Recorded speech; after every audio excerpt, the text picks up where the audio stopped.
न जाने ये बेटी भी क्या अजीब चीज होती है। बेटी जब शादी के स्टेज से ससुराल जाती है तब पराई नहीं लगती, मगर जब वो मैके आकर हाथ मुंह धोने के बाद सामने टॉवल के बजाय अपने बैग से मुख्तसर रुमाल से मुंह पोंछती है तब वो पराई लगती है। जब वो बावर्ची खाने के दरवाजे पर नामालूम सी खड़ी हो जाती है तब वो पराई लगती है। जब वो पानी के गिलास के लिए इधर उधर आंखें घुमाती है तब वो पराई लगती है। जब वो पूछती है वॉशिंग मशीन चलाऊं क्या, तब वो पराई लगती है। जब मेज पर खाना लगने के बाद भी बर्तन खोल कर नहीं देखती तब वो पराई लगती है। जब पैसे गिनते वक्त अपनी नजरें चुराती है तब वो पराई लगती है। जब बात बात पर गैर जरूरी कहे लगाकर खुश होने का ड्रामा करती है तब वो पराई लगती है। और लौटते वक्त अब कब आएगी, इसके जवाब में देखो कब आना होता है, ये जवाब देती है। तब हमेशा के लिए पराई हो गई ऐसे लगती है।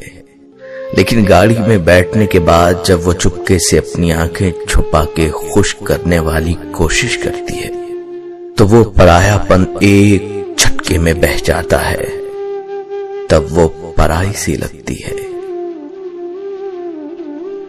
अरे नहीं चाहिए हिस्सा भैया, मेरा मायका सजाए रखना, कुछ न देना मुझे, सिर्फ मोहब्बत बरकरार रखना।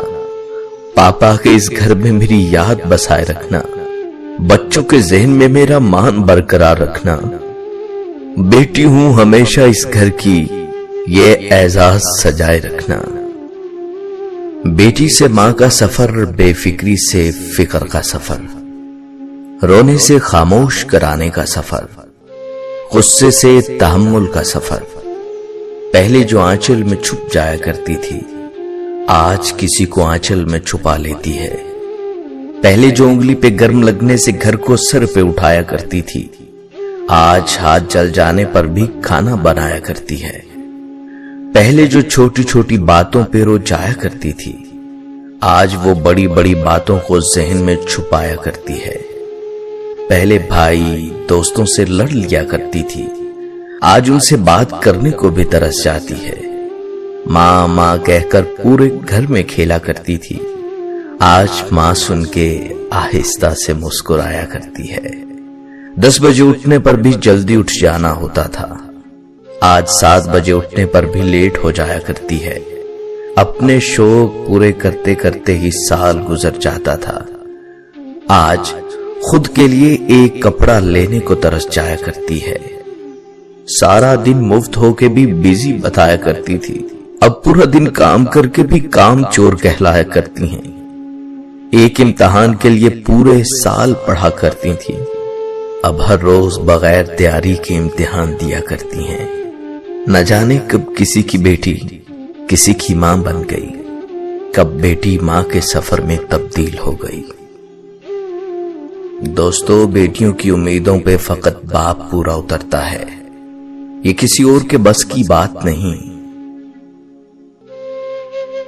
बाबा मुझे छोड़ कर गए तो जमाने ने बताया जिन बेटियों का बाप नहीं होता उनका कोई हमदर्द नहीं होता। बेटे अगर औलादे नरीना होते हैं तो बेटियां भी औलादे नगीना होती हैं और इन नगीनों को ठेस नहीं लगनी चाहिए चाहे वो अपनी हो या पराई। और जिस दिन तुम बेटी के बाप बन जाओगे तब तुम्हें वो माल नहीं मान नजर आएगी। हर बेटी का बाप बादशाह नहीं होता पर हर बेटी अपने बाप के लिए शहजादी जरूर होती है। बेटियों का दुख समझना बड़ा मुश्किल है, उनके लिए तो उसी घर में जगह नहीं रहती जहां वो पैदा होती हैं। बेटे नेमत हैं और नेमतों का हिसाब लिया जाएगा। बेटियां रहमत हैं और रहमत का कोई हिसाब नहीं। बेटियां फूलों की तरह होती हैं और ये फूल आपके घर की जीनत हैं।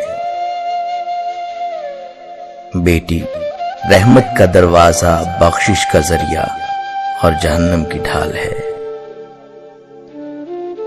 बेटी की कदर करें। बेटियां सबके नसीब में कहां होती हैं। घर जो खुदा को पसंद आ जाए वहां होती हैं। बेटी अल्लाह की रहमत होती है और रहमत कभी बोझ नहीं होती।